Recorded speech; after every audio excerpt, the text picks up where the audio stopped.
ready to get this show on the road. Want to thank you all for coming out tonight. This is to to vote on our operating budget this evening. I can give you a little bit of history of why we're here. At the last budget meeting, we presented the operating budget with the sales tax lowered and the property tax remaining where it was the year before in order to maintain our maintenance of effort as we were asked to do by the county commission, budget committee. Then that was voted down by the budget committee. So after a lengthy discussion within the budget committee, they decided that it wasn't such a bad idea after all, and in order to be able to vote on it a second time, they added $1 to the revenue line item. If you have your budget that was originally presented, that $1 has been added to the contributions line, sales tax line, okay? And that's why we're here tonight, is to vote on that change, that $1 change, so that we can send it back to the budget committee, who meets tomorrow night at 4:30. That's why we're here tonight. And then if it's approved through the budget committee tomorrow night, which I do feel like it will be, it'll go Thursday to a special called meeting they have in order to approve it. They are voting tonight, later, on the borrowing for our capital project list. And if that passes tonight, it's my understanding that, will that go Thursday, or? It would just be done, okay. All right, so that's why we're here. Do I have any kind of motion or discussion on the budget? We need to adopt the agenda. I haven't pulled the agenda up yet, but those of you that are looking at the agenda. Motion to approve the agenda. Have a motion to approve the agenda from Mr. Moore, seconded by Mr. Howe. I believe we're probably ready to vote.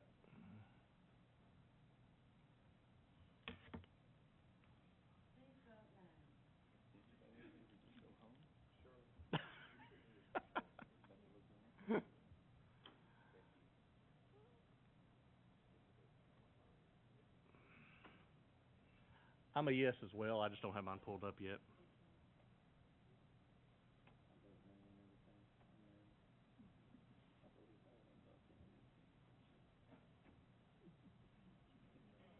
All right, so we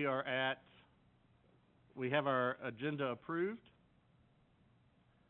Now I'll open it up to discussions and or motions on the operations budget that we need to present to the county commission. That is with the $1 increase from the time before. I have a motion to accept that. Do I have a second? Second for Mr. Howe. Motion by Mr. Lindsay, seconded by Mr. Howell. Any further discussion?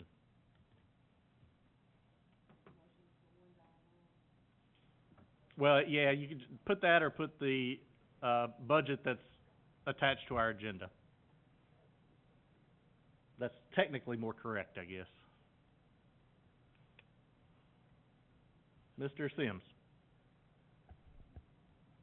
So is the only reason they're giving us $1 is so that next year they won't have the 3% mandatory? I thought about that, quite honestly, after I left the meeting, but I think what happened was, and this is just my outside looking in, this is not my board view looking at it, I think someone needed to change their vote, and so they couldn't vote on the same exact number again and change it. So they added $1 to it, so they were voting on something different, but essentially the same. Because somebody did change their vote at that point. That's my guess, but I did have that same thought. However, that you just proposed. Next year, I mean, they restart the cycle of the maintenance of effort, though, correct, with this? Yeah. Which they were already, they did it last year as well, when we amended y'all's budget to increase the sales tax because projections were under what we actually got. So we increased our own maintenance of effort by a shade over $1 million, and they're increasing that by $1. So with that happening, I truly think that, the original budget was proposed and and failed 3-3, even though it was exactly what they asked for. And I think that was a motion out of frustration from the same commissioner that proposed the original, to just accept what y'all sent back. And, because he made the remark that he would give the dollar personally if he had to. So, and then the vote, slid by barely. Yeah. So, I did have that same thought, and I believe, Doug, you even mentioned that it would be possible, if they wanted to, just to do $1 every year or once every 3 years. But I don't think that was the case here, but I did have that same thought. Any other discussion? Mr. Howe. So, as a board member who attended that meeting, I just have to say that I think that moving forward, we try as much as we can to present a budget that we think they will stomach or pass or whatever you want to say, and that's both on a capital budget and operating budget, in an effort to try to, work with them on things. To be honest, I think that this was a perfect example that they have no desire to work with us on anything at all. I don't know where their values are. From that meeting alone, it's clearly not education. They do not value education in Murray County. That's my opinion. I think that we need to do what we're supposed to do and ask for what we need to educate children in Murray County. And if that's XYZ, that equals a bigger number than what they give us, we need to ask for that. Plain and simple. We need to stop placating to them. They're not working with us at all. Now, I'm not saying that of all of them, because there were some who spoke up in that meeting and were basically the voice of reason. Unfortunately, they're in a minority or not on that committee. So, thank you. Thank you. And I just want to add a little backstory. If you weren't there for that meeting, what actually was proposed and was being pushed was exactly what we talked about that we didn't want to have happen, and that was them taking the money away from the property tax line item and kicking the sales tax back up, so that we would be forced in that regard to cut about $4 million. That barely, that's what would have passed had ours, had it not been a 3-3 vote. So that's just a little background and history on there. So I feel like we dodged a little bit of a precarious situation this year. The thinking behind that was they wanted to take pennies away and put them dedicated towards maintenance. And I think there may be some conversations about the legality of what they can restrict and what they can't.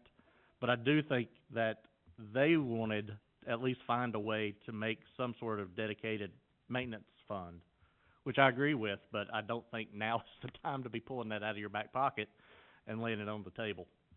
Any other discussions? Like I said, this... Okay, go ahead. I'll finish later. Go ahead. So, and I'm sorry, No, Mr. Chair Fulbright. I think there was 5 of us that were there that night, and it was really good for me to be there because, as you know, I was one of the ones that resisted some of the things that we did initially because I thought we were being too conservative, with things. And I say that to say this, is that I really think there's an education gap, not talking about our system, but between what happens and with our county commissioners. I think they have really, they don't understand. And whenever I heard their conversations, it just felt like they were really trying to micromanage what we do. And, in one way it was almost, it made you feel a little bit defeated, like, we had worked out that. So I don't know what we need to do to form a bridge with them, but I think there's definitely education that needs to happen about what our system needs. Because as you know, at one point, for those of you that weren't there, they even wanted us to cut $4 million more, which would have equaled 67 more positions. And, I was not happy about the 22. And, it really made me have a great respect for those of you that had that foresight because I had not been in that before. But I don't know what we can do, but something needs to be done. Just wanted to say that for whatever that's worth. Thank you. And I will say, Commissioner, or Chairman Morrow and I have had those discussions about how we need to bring the groups together to do some, maybe joint goal setting, just really. I do think this budget process that we went through this time has educated some of the commissioners on our budgeting process and our budgeting needs. I did hear that a lot early on. So that is a benefit, and I think if we just keep those conversations going, we'll eventually make some headway, because I do think the vast majority of our county commissioners do want to see our schools succeed and see our county succeed in education. I think some of them have been burnt in the past by various things. We always talk about one specific thing that's burnt everybody, but then there were some other capital projects issues that have burnt people in the past on the commission. So we're overcoming a lot of that kind of stuff, and I think we're headed in the right direction. We just gotta keep plugging away at it. Ms. Kinzer. Just briefly, I just wanna say I was there as well. It wasn't anything new. Been there, done that before. But I did want to thank Mr. Hickman. I thought he did a really good job. I thought they understood his passion as well, and I certainly want to thank Eric, because he's really become the face of Murray County Schools. He had answers for all of the questions and everything, and I just was really pleased that you all could, and Doug too. I think Doug, not that he was proposing, he is right on that fence between them, but every time they would say something, you'd say, well, but you can borrow this year for 1.5, and next year it's going to cost this.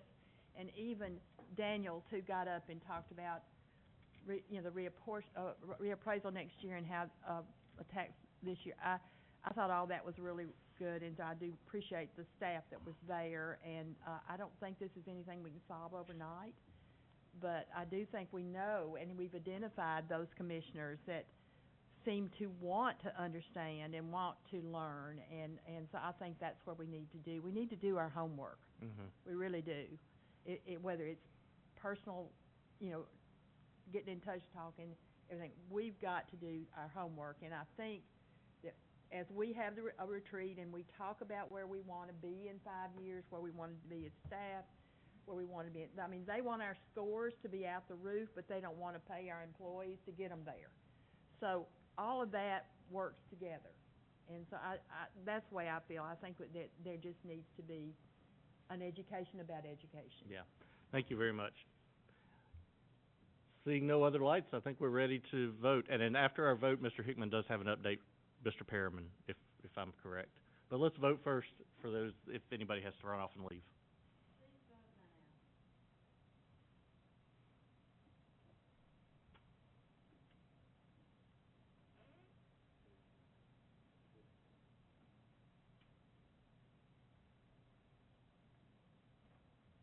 What do we have? We waiting on anybody? I can't see the results. No.